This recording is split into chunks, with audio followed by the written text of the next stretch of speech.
टिका पुरीं देवं कृष्णं माधवं गोविंदम गोपालम पतिम।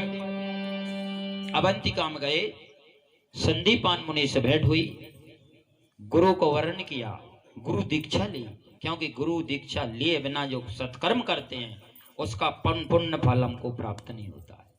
जैसे कि बिना कागज की गाड़ी, गाड़ी तो नहीं है और कागज नहीं है, और जा रहा है रोड से निकल के, मिल गए थाने वाले, उन्हें पूछी कब उठाई, कि 3 साल हो गए, कागज, कि नहीं है तो रख जाओ और घर जाओ, कागज बन जाए तो अजय नहीं रखी रहेगी। इसी प्रकार पुण्य कर्म जो है संचय जब होगा जब गुरु होगा। देवराज इंद्र का काम क्या है, आप लोग हम जो पुण्य करते हैं और जिसका गुरु नहीं है उसका जो धर्म का पुण्य का परसेंट है उसके लिए 90% ले गए, 10 छोड़ गए। 10 तुम कमाओ, 90 हमें दो। क्यों?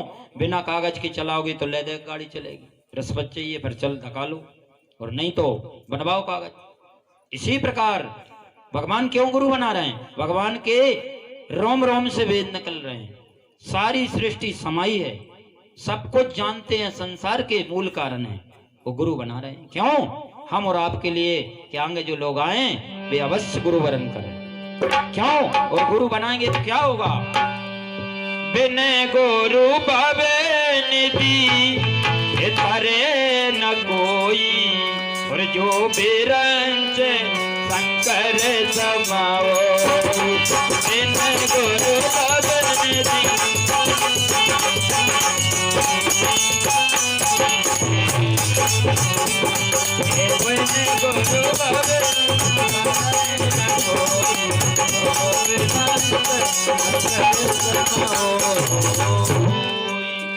बिना गुरु के पार नहीं हो सकते। जैसे नदी में जाएं तो नौका से पार हो, इसी प्रकार गुरु को प्रणाम किया और गुरु बना लिए। अब गुरु बना करके सेवा, क्योंकि गुरु पद पंकज सेवा, और आज के जमाने में सेवा कोई कर दे तो भगवान की कृपा है, नहीं तो गुरु ही जाना है, चेला कहाँ है? पूछी गुरु, गुरु हम ही हैं, और कोई मिल जाए तो गुरु गुरु, फिर चेला बहुत कम है। ज्ञान लेने की जरूरत थोड़ी है, दे सकते हैं, ले नहीं सके। भगवान रहे, और प्रभु ने उसी समय पर संदीपान महाराज को प्रणाम किया, आश्रम में रहे, आश्रम में रह करके पूछा क्या करें? 4 बजे उठते हैं, गौओं को ढवाते हैं, उनको चारा डालते हैं, आश्रम को झाड़ वाड़ते हैं, और अपने सिर पर हवन की समिधा ला करके गुरु को देते हैं, गुरु के चरण दबाते हैं, गुरु से ज्ञान लेते हैं। ऐसे करते गुरु के आश्रम में रहे, 64 दिन में सारी विद्याओं को सीख लिया।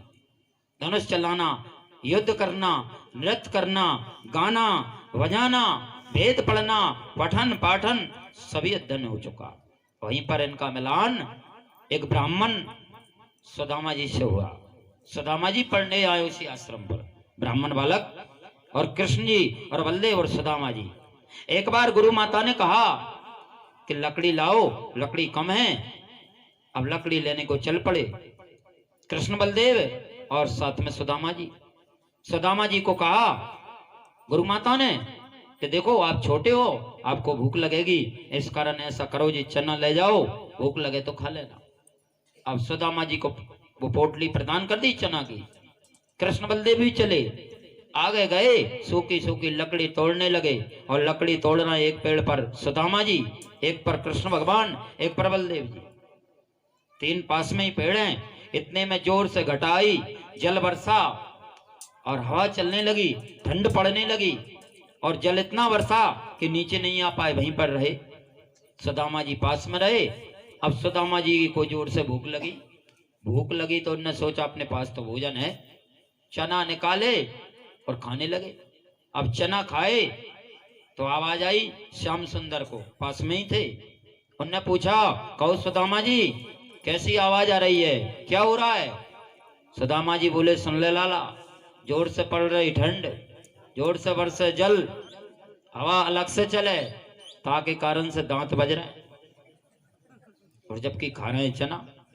अब चना की आवाज अलग और दांत बजबे की अलग, एक फिर खा जाए। फिर पूछे श्याम सुंदर कहो सुदामा जी क्या है? सुदामा जी बोले लाला एक बार तो बोल दिया, कि हमारे तो नहीं बज रहा है, अरे हम तो ब्राह्मण लोग हैं, हमें ज्यादा ठंड लगे, ऐसा कहने लगे और चना खाते जा रहे। बलदेव जी बोले तो कलाला भूख तो लगी, अरे भूख क्या करे, सुदामा जी हमारा भी भाग खा गए, परंतु एक बात है, आगे चल के इस भाग को प्रायश्चित इनको भोगना पड़ेगा।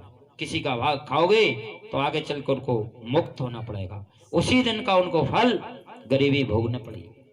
और सदाजम्मा जी ने चावल खाए और लौटकर आए। गुरु माता से आकर कृष्ण बलदेव ने शिकायत की, माता इनने सारे चना खा लिए, हम भूखे रह गए। गुरु माता ने डांट लगाई सुदामा जी को। सुदामा जी बोले, माता मैं क्या करूं, मुझे जोर से भूख लगी, मैं पेड़ से नीचे नहीं आ पाया, इस कारण मैंने खा लिया। और साथ साथ रहे, गुरु को प्रणाम किया।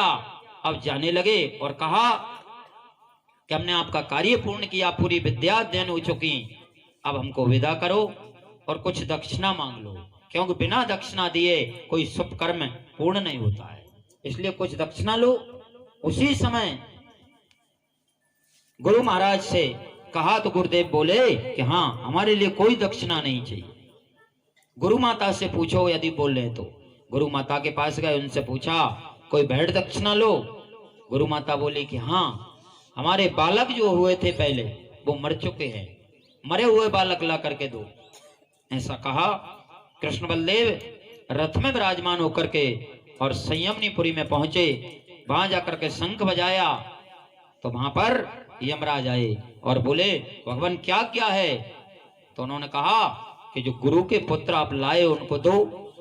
यमराज बोले कि देखो भी तो कर्म रूपी बंधन में बंधे हैं। भगवान ने कहा मुझ से बड़ा बंधन नहीं है, जब मैं आया तो कर्म समाप्त हो जाते हैं। उसी समय बालकों को लाकर दिया, बालकों को लेकर आए और माता पिता को भेंट कर दिया। गुरु माता को पुत्र दिए, गुरु माता प्रसन्न हुई, गुरुदेव प्रसन्न हुए, आशीर्वाद दिया। क्या कहने लगे आशीर्वाद में? कि जब लगे जल गंगा यमुना में, ओ अमर सुनाम तुम्हारो रहे। जब गंगा अमर सुनाम तुम्हारो रहे।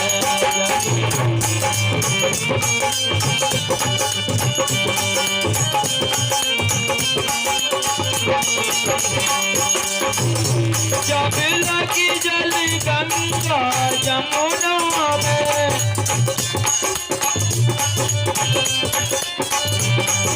तब तक नाम तुम्हारो रहे। मेरी जान रहे, जब तक नाम तुम्हारो रहे।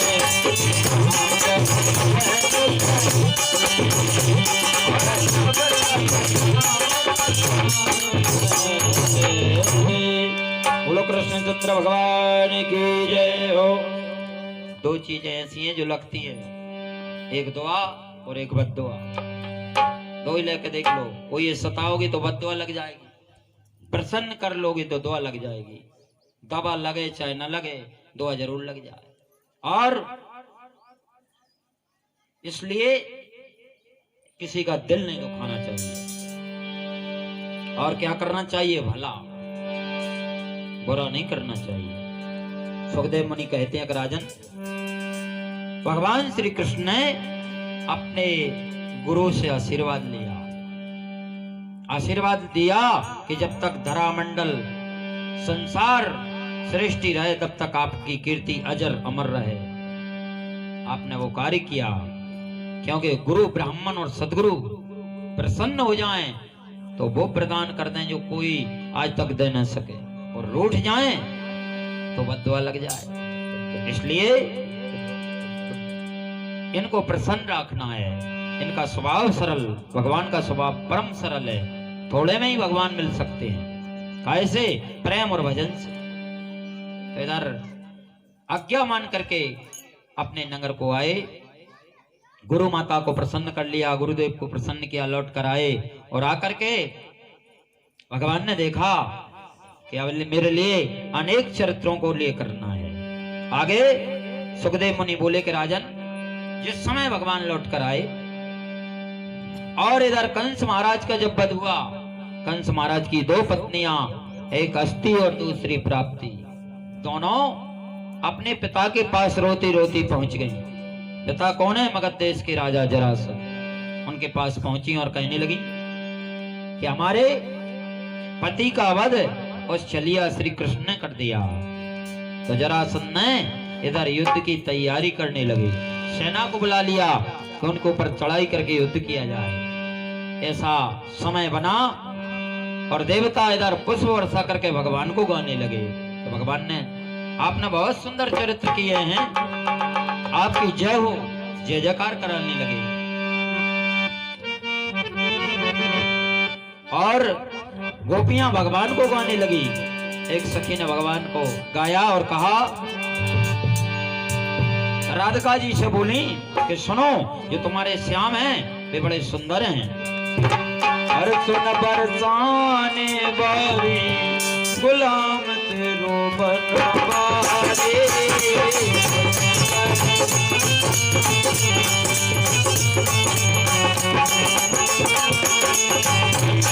बरसाने बारी गुलाम तेरो बनवारे, सुन बरसाने बारी गुलाम तेरो बनवारे,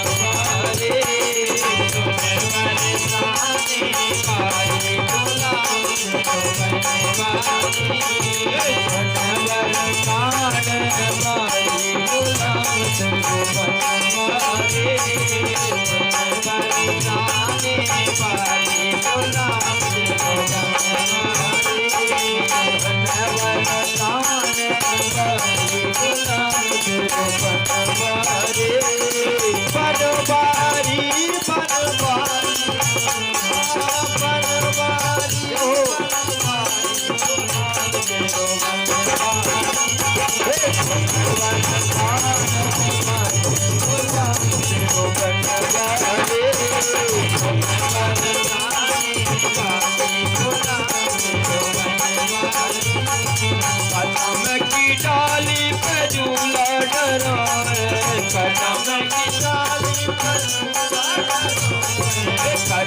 की डाली पे झूला डराए, कदम की डाली पे झूला डराए, धोखा दे बनवारी गुलाम तेरो बनवारे,